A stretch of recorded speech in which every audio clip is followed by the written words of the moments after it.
Today what we're going to do is we're just going to show you replacing this gutter. It's got rusted down in the middle, which is all coming through. You can see it there. So the idea is we're going to take this off and put on new gutter and new downpipe. Now this is the perfect scenario to show you how this gutter is actually attached. This is called common line gutter, an industrial gutter, and let's get to it. Okay, so as we're looking at the gutter from the top, this is the clip that's screwed through the top of the sheet, but the fixing that's actually holding the gutter up is this one here. So what we need to do is we'll undo that, and we'll leave this on for the time being, but you can undo them, then clip it back on, but this will drop the gutter. So this is common line gutter, and I want to just show you how it differs from standard gutter. Okay, you can see we've got this back lip. This back lip is actually what you screw into to hold it up. You go through the sheet and into this back lip, and it'll sit hard against the wall. Then we'll put a clip in this which will pull it back and hold it up. So this is what the fixing actually is, and I'll show you that up as we're taking it down and putting it back up.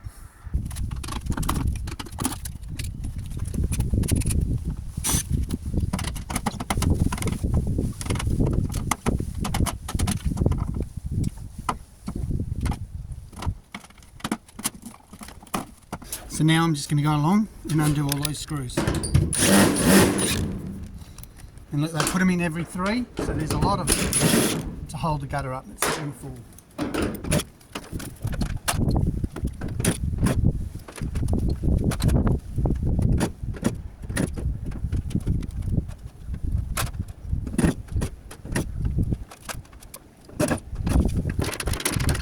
Okay, so you can see how it's come away from the wall now.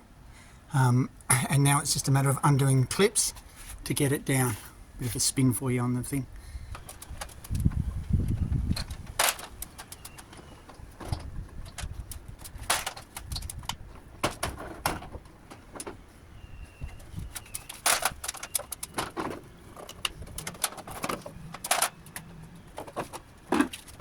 Okay, so I'm just going to show you these stop ends today because these are the ones I'm going to match. So when I replace things, I replace them like with like. Normally I would cut it here and bend it up, but these are done a little bit differently to keep the face going round. So on this one, we're going to cut it across the back here and then bend it round the front. Okay, just to show you, I'm going to try to stay on this side as much as possible. So where I would normally measure how high that is up there and then come back, cut it and fold it up. On these ones, I'm measuring my width, which is 1300. I'm going to come back probably about 1500 because I need to allow for tags. Okay, and I'm going to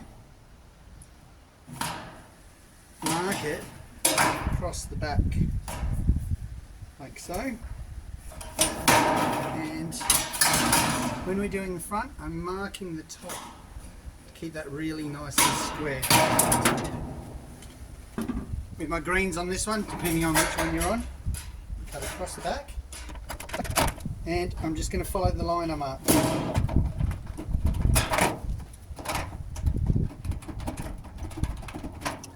These are my reds. I'm going to cut this away with the 10mm lip down here. I'm going to give myself a lip. One side.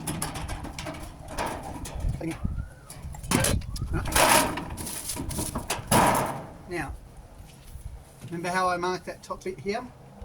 I'm now going to cut there with my reds. And I'm going to cut 45, an angle of approximately 45 either side.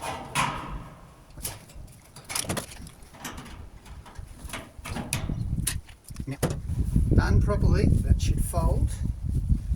Let's get that to fold well, like so. And I'm going to mark my length at the back, just right here, come out. So just showing you, I've marked where it's going to go in there. I'm going to cut that tag off, like so. While I'm here, just mark it up. And I'm also cutting this top. So the top here.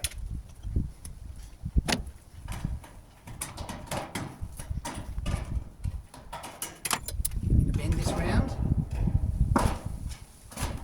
Nice and straight. Now I'm only doing half bends and then bending it all the way. Cut a little bit of my tag off at the back. Just a little bit of that bit there. That will now slide in.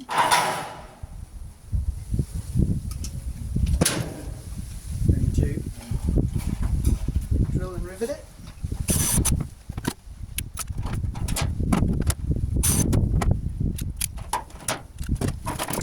And put 3 across the front. 3 across the bottom, sorry, I should say.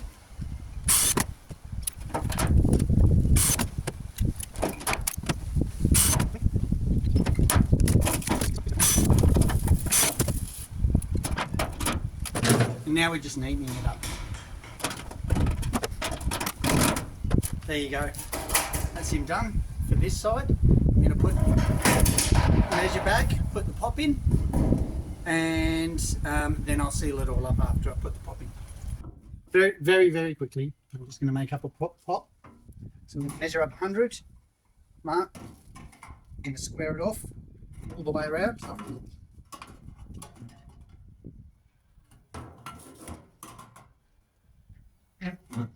Beautiful. Okay, and when you come down 10, can even be a little bit more, maybe 15, but I'm going to come down 10. And square it off again.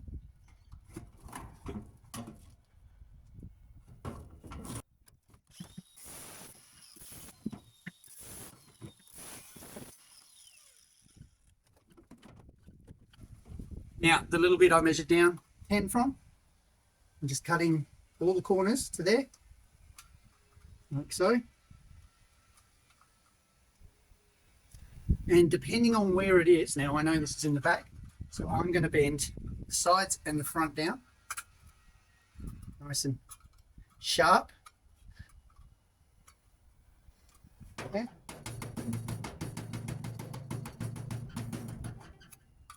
And then I'm just going to cut the little bit of swarf off, the way I do it, which also straightens it up a little bit.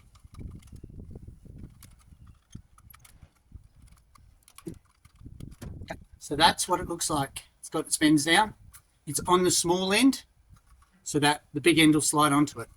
Now the reason I like to do those is because colour bond lasts longer, and also when you slide on, you've got green for green, so it matches. You don't see any discoloration in it.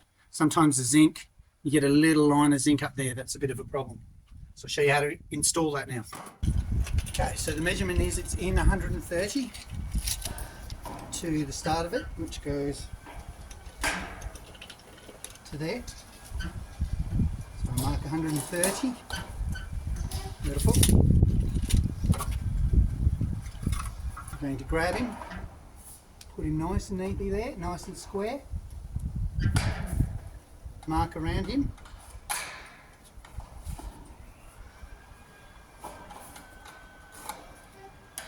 And I'm going to cut that hole now. Easiest way, you can try and knock it through and do things like that. I generally put 3 holes close together with the drill bit for the riveter, and then I just put my reds in the 2 end holes and close. Okay, and that'll give you a slot.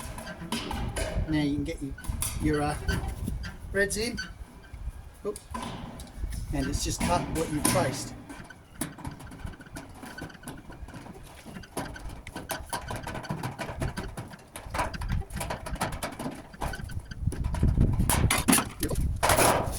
Turn him over. Take the top. Okay. Only one that's making it hard now is the fact that we've got this. So there he is. Knock him down. And drill him.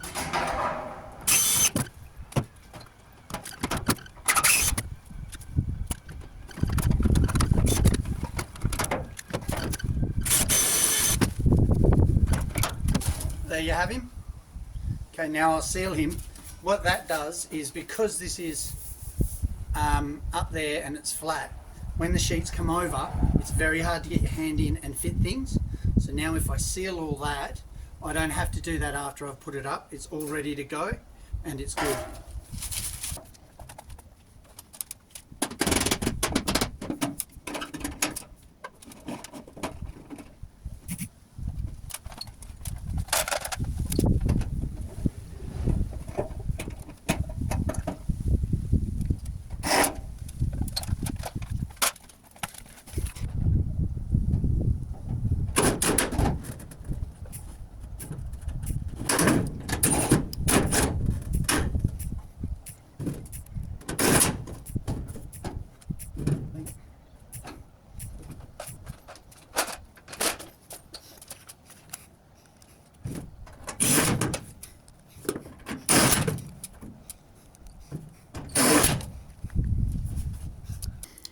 Okay, so we've just cut the second piece to size, which is for up there. Okay, I'm just going to show you a little trick on how to make it fit together a little bit better. Now that is, you can just, I don't know if you can see it there, that's the exact length of it, and that's your little bit of extra for the slip joint. So I'm just going to show you a quick trick to make it fit together a bit better. Okay, so now we've got the length. All I'm going to do is across the back here, give it a little hit, and this is on the back, not the front.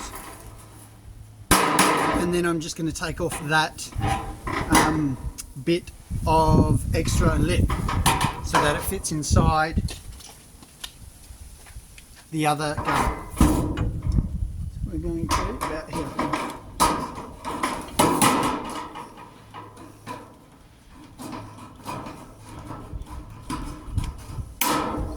And now we're ready to go. Okay, so I'll put a small slither of silicone in there just to hold the two pieces of metal together.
I'll be honest with you, sealing the slip joint is probably one of the hardest things to do in these jobs because the sheets come right over, and that's what makes it so hard to get in. So what I generally do is I'll put a bit of silicone right on the end of my finger, a good dab, and I'll reach in with that because sometimes you can't get the silicone gun in. So try that if you're struggling. So there it is, all the gutters up now. So I just showed you how to do the square line gutter. Just got the downpipes to put on, which I'll do. Very simple. I'll just take you up top here. So As we go up, you can see all those clips are pulling it back, while these clips, and I've had to put a little bit of silicone on them, in those, sorry, not the clips, the screws, are holding it up. So that's the way the gutter works. So it comes up nice and neat, and it's held up by these sheets. So if you bring these sheets down, you'll bring the gutter down. So you have to be aware of that if you're changing sheets. Going to make a shoe to its length. This one's going to be 700. Mark up 150 to match the other shoe. I'll probably go 160 on this. Mark across.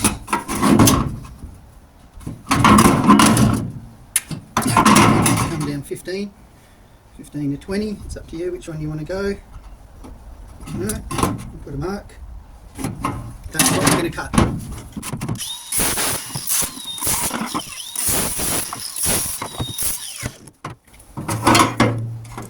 This is a little trick I use on regutters. Rather than cut across, I cut the sides, bend him out, and then neaten up across there, and it'll stop you having a little gap in between these two. Then you just fold and it goes in. There's one done.